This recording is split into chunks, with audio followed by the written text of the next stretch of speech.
Hello, I'm Suzanne Verdi. Welcome to Midlands Today, this Wednesday lunchtime. Coming up.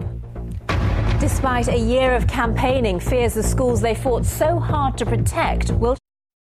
Good afternoon. First this lunchtime, it's decision day for 5 schools in Stoke-on-Trent facing closure. Parents, pupils and teachers have been fighting the City Council's proposals since they were first unveiled.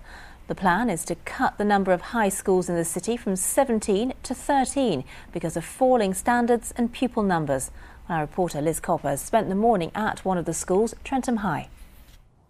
Well, later this afternoon, councillors are expected to issue the notice that will formally see this school closed. But the protests continue, and we're joined this lunchtime by Daniel Jordan, who's the chairman of the action group trying to save Trentham. Isn't it inevitable now the school will shut?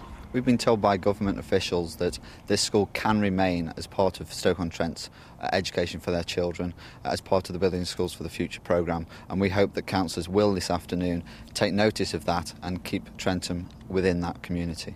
The City Council say, though, that this is all about school numbers and there have been fewer places, so there has to be a reorganisation, doesn't there? There does have to be a reorganisation, and some schools have accepted that they will close and they will merge. Unfortunately, what we believe and what we understand is that this school is planned for closure to be rebuilt as a merged school on a trading estate, much cheaper land values. This land is up for sale. This land will be executive housing at a very high price at the expense of our children's futures. Your continued protests, don't they just jeopardise the whole of the plan? Because this is about education for across the city. Absolutely, you're absolutely right. It is about across the city. What you have here at Trentham High School is the second best school in this city. Why not build on the strength that you have here?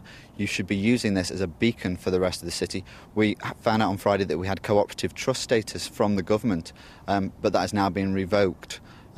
They accepted this school as a key part of the community, as a key part of Stoke-on-Trent schools, and now the council still want to close it.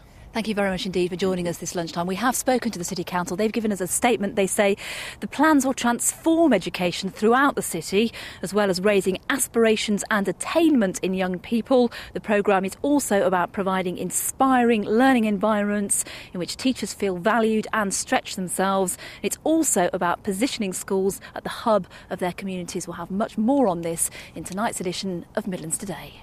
We certainly will. That was Liz Copper reporting from Stoke-on-Trent.